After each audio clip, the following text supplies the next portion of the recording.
नमस्कार दोस्तों, बिहार की जनता बाढ़ से प्रभावित होकर दाने दाने के लिए मोहताज है। लेकिन हमारे जितने भी बिहार के मंत्री, विधायक, सांसद, जितने भी नेता हैं, सभी लोग एक दूसरे को कटाक्ष करके क्या साबित करना चाहते हैं, अभी तक हम लोग को ये समझ में नहीं आया है। यही बाढ़ के लहर में हमारे पातेपुर के माननीय, गणनीय, पूजनीय, आदरणीय, सम्माननीय, जो कहिए माननीय विधायक लखेंद्र पासवान का एक बयान आता है। वो बयान क्या है, जरा आप इस वीडियो को आप लोग जरा गौर से देखिए, उसके बाद हम बात करते हैं। सर, बिहार की आधी आबादी अभी पानी में डूबी हुई है और हमारे बिहार के सबसे यशस्वी पूर्व उप मुख्यमंत्री कहे जाने वाले तेजस्वी जी विदेश का दौरा कर रहे हैं। आपकी क्या प्रतिक्रिया है? आधे बिहार बाढ़ से प्रभावित है, आधे बिहार जो है सुखाड़ से, और वैसे परिस्थिति में नेता प्रतिपक्ष तेजस्वी यादव जी को बिहार में नहीं रहना और बिहार का चिंता नहीं करना, या एक है जो प्रतिपक्ष का जो नेता होता है वो संवैधानिक पद होता है, और संवैधानिक पद पर जो रहता है व्यक्ति वो आम जनता के हित की रक्षा करता है। और जिस व्यक्ति को यह चिंता नहीं हो कि बिहार में क्या हो रहा है, बाढ़ से कोई मतलब नहीं है, आम जनता त्रस्त है, उससे कोई मतलब नहीं है, उसके दुख दर्द से कोई मतलब नहीं है, केवल फेसबुक और ट्विटर के माध्यम से शुभकामना देना, बधाई देना और विषय को उठाना और सरकार पर केवल अंगुली उठाना और अपने दायित्व को भूल जाना कि हम नेता प्रतिपक्ष हैं और आम जनता को हित की आवाज मजबूती से उठाना चाहिए। वैसे नेता के प्रति दुर्भाग्य है इस बिहार को कि बिहार को वैसे नेता प्रतिपक्ष मिले हैं जो विदेशों में जाकर के जब जब संकट इस राज्य पर आती है तो सीधा विदेश भाग जाते हैं। वो तो राहुल गांधी वाला स्टाइल में चल रही है। राहुल गांधी जी जब जब संकट इस देश के अंदर आता है तो विदेश में जाकर के वहीं से देश की मिट्टी को बदनामी करते हैं। हाँ, आप सच बोले विधायक जी, ये बिहार का दुर्भाग्य है जो ऐसे ऐसे नेता बिहार में हैं। आपने एकदम सही कहा, लेकिन आप एक चीज मिस कर गए। आपको शायद ये याद होगा कि नहीं, मैं आपको याद करा देता हूं। आज से 2-3 दिन पहले आप ही के एनडीए सरकार के एक मंत्री अशोक चौधरी, जो कि आज से 3-4 दिन पहले दुबई में जाकर और व्हिस्की और रम का मजा ले रहे, शायद आप ये बात भूल गए। हम आपको याद करा दे, जरा उस दिन भी आकर आपको इस चीज पर प्रतिक्रिया देना चाहिए था। बिहार की जनता बाढ़ से प्रभावित होकर दाने दाने का मोहताज है और आप दुबई में बैठ के शराब पी रहे हैं। शायद उस दिन आप ये बात भूल गए। शायद आपको उस दिन ये लगा जो मेरे पार्टी का लोग है, मैं कैसे बोलूं, मैं अपना पार्टी का हिनाई कैसे करूं। शायद आप ये बात भूल गए थे, लेकिन नहीं, आप एक सज्जन, आप एक ईमानदार नेता होते तो आप उस दिन भी आकर अशोक चौधरी के प्रति एक टिप्पणी करते और कहते कि नहीं, ये सरासर गलत हुआ है, बिहार की जनता बाढ़ से प्रभावित है और आप ही के मंत्री, नेता, विधायक, आप ही के लोग जाकर विदेश में शराब पी रहे हैं, व्हिस्की रम के बोतल टेबल पर रखा हुआ है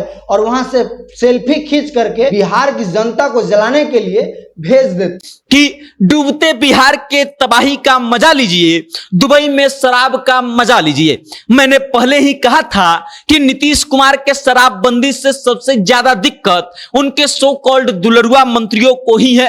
अब शराबबंदी से सबसे ज्यादा दिक्कत नीतीश कुमार के दुलरुआ मंत्रियों को है, इस बात का दावा राजद के प्रवक्ता शक्ति सिंह कर रहे हैं, शक्ति सिंह यादव। उसके बाद वो आगे लिखते हैं कि क्या हालत बना दिया है नीतीश जी ने, बेचारे को दुबई जाकर शराब पीना पड़ रहा है।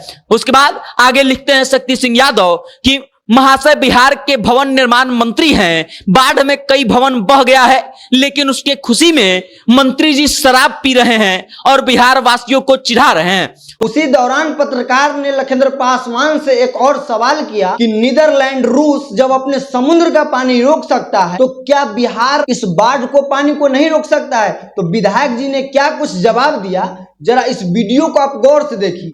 सर, हर साल बिहार में बाढ़ आती है और बहुत जान माल की क्षति होती है। इस पर बिहार सरकार किस तरह का कदम उठा रही है इस बाढ़ को रोकने के लिए? क्योंकि रूस ने जब एक अपने सागर को सुखा दिया था और यहाँ पर हम एक नदी के धारा को सही से ना मोड़ दे रहे हैं, ना बांध का निर्माण करवा रहे हैं। निश्चित रूप से आपका निश्चित जो विषय है वो जायज है। वह बाढ़ जो है और सुखाड़ जो है ये आपदा माना जाता है, ये किसी को हाथ में नहीं होता है। ये सीजनली जब बाढ़, पानी ऊपर से बढ़ गया, समुद्री इलाका, अब नेपाल के तराई में पानी बढ़ गया तो उससे बिहार प्रभावित हो जाता है। सारा सर गलत है विधायक जी, ये कोई आपदा नहीं है, ये जनता को मूर्ख बनाने वाली बात। हाँ, मैं सही कह रहा हूँ, ये जनता को मूर्ख बनाने वाली बात। जब नीदरलैंड और रूस समुद्र को पानी को रोक सकता है तो बिहार बाढ़ को, पानी को नहीं रोक सकता है। ये आप लोग का मन बहलाऊ जवाब है। हाँ, मैं सही कह रहा हूँ। काहे नहीं रोक सकता है? ये आपदा है। जब कोई देश पूरा समुद्र का पानी सुखा दे रहा है, बिहार बाढ़ को पानी नहीं रोक सकता है। ये कहिए जो बिहार में बाढ़ लाने से, ये कहिए ना जो ये बाढ़ अगर रोक दिया जाएगा तो मंत्री विधायक के जो बच्चे हैं वो भी गवर्नमेंट स्कूल में पढ़ने लग जाएंगे। उनको अच्छा प्राइवेट स्कूल में फिर शिक्षा नहीं मिल पाएगा, क्योंकि एक साल जब बिहार में बाढ़ आता है उससे 1000 करोड़ रुपया सरकार को मिलता है। उसमें से पैसा कहाँ जाता है? सारा सरी पैसा उसमें घोटाला होता है। जो मंत्री विधायक सांसद होते हैं सब लोग में वितरण होता है। 10% जनता में बांट दिया जाता है। अगर 5 साल में 5 बार बाढ़ आया तो 5000 करोड़ रुपया आया। 5000 करोड़ रुपया से कितने मंत्री सांसद विधायक जी का घर भरेगा, उनके बच्चा का उच्च स्तरीय शिक्षा का व्यवस्था होगा। तो ये सब ढकोसला है विधायक जी। बाढ़ रुक सकता है लेकिन सरकार इसको रोकना नहीं चाहती है। आप लोग भी नहीं रोकना चाहते हैं। बस कैमरा पर आके बोल दिए जो ये एक तो आपदा है, पानी बढ़ जाता है, बाढ़ आ जाती है। ये सरासरी गलत। ये रियलिटी है जो बाढ़ रोका जा सकता है, लेकिन यहाँ के जो मंत्री है, जो विधायक हैं, वो लोग नहीं चाहते हैं जो बिहार में बाढ़ रुके। जरा आप, मैं एक छोटा सा एक हमारे बिहार के प्रमुख टीचर खान सर है, मैं उनका एक वीडियो लगा दे रहा हूँ। जरा देखिए, सच्चाई जानिए। बिहार के जितने भी लीडर है, मंत्री विधायक सांसद, सब लोग जितने भी नेता है, सब बिहार को, जनता को मूर्ख बनाने का काम करता है। बाढ़ नहीं रुकेगा। बिहार में जो बाढ़ कंट्रोल नहीं होता है, ये आपकी गलतफहमी है कि बिहार में बाढ़ कंट्रोल नहीं होता है। जितना हर साल बाढ़ में पैसे दिए जाते हैं ना, उतने पैसे से बिहार में अस्थायी तौर से बाढ़ खत्म हो जाएगा। जबकि हर साल बाढ़ में लगभग 1000 करोड़ रुपए की बजट निकाल दी जाएगी और 1000 करोड़ में से इतना अच्छा से लूट लिया जाएगा। 5 साल में कितना लूट लिया? 5000 करोड़। बिना काम किए 5000 करोड़ आ जाएगा। जनता को लगता है बाढ़ नहीं रुकेगा। दुनिया चांद पे चल गई, बाढ़ नहीं रुकेगा। बाढ़ मतलब कौन सी होता है? नीदरलैंड समुद्र के पानी को रोक दिया। समुद्र के पानी को रोक दिया। हम लोग नीदरलैंड का जब केस स्टडी पढ़ रहे थे, लगभग 2-2.5 महीना लग गया कि कैसे कैसे उन लोगों ने प्लान किया। क्या उसके समुद्र का पानी घुस जाता था। समुद्र का पानी रोक दिया नीदरलैंड, और हम लोग बाढ़ का नहीं रोक पा रहे हैं। अगर आपके पास दिमाग नहीं है तो कोई दिक्कत नहीं। नीदरलैंड जिस कंपनी ने बनाया था एम्बैंकमेंट, उसी को टेंडर दे दो, लो बना दो तुम ही। लेकिन जो हर साल 1000 करोड़ निकल रहा है वो कहां से आएगा? और हमारे यहाँ लोग राजनीतिक रूप से मर चुके हैं। समझ में गया ना? कि बिहार के लोग राजनीतिक रूप से मर चुके। खाली बतियाएगा सब लंबा लंबा। फेंकने में अगर ओलंपिक मेडल मिलता ना तो हम लोग हर साल लाते। हर महीना एकदम अखा बिहार वाला जहां कैसे फेंकता ना कि बिग बैंग थ्योरी तो बिहार से निकला था। ब्रह्मांड की उत्पत्ति जैसे बिहार दिख रहा ना, तो ऐसे सूर्य बना, तारा बना, आकाश गंगा बना, एकदम यहाँ पे। हाँ, फेंकन नाम पड़ जाता। तो अजीब टाइप का यहाँ पे स्थिति रहती है जिसका कोई हद नहीं।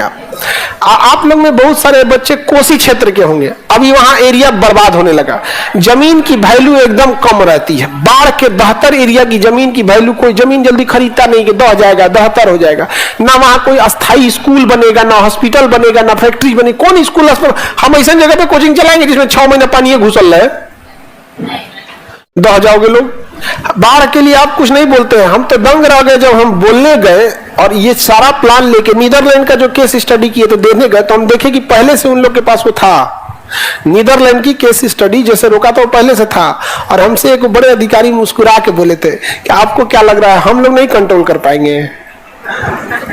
और मैं लास्ट में एक बात और मैं आपसे कहना चाहूंगा, माननीय पातेपुर के गणनीय विधायक जी, अभी नवरात्रा का महीना नहीं है, अभी नवरात्रि का महीना चल रहा है। ये भी हम आपसे कहना चाहेंगे विधायक जी, जरा आप टिप्पणी सब देना छोड़िए, जरा पातेपुर का कुछ समय बचा हुआ है, पातेपुर विधानसभा क्षेत्र में कुछ विकास की काम कीजिए, क्योंकि प्रतिक्रिया देने से हमें नहीं लगता है पातेपुर विधानसभा का विकास हो पाएगा। तब तक के लिए जय हिंद, जय बिहार।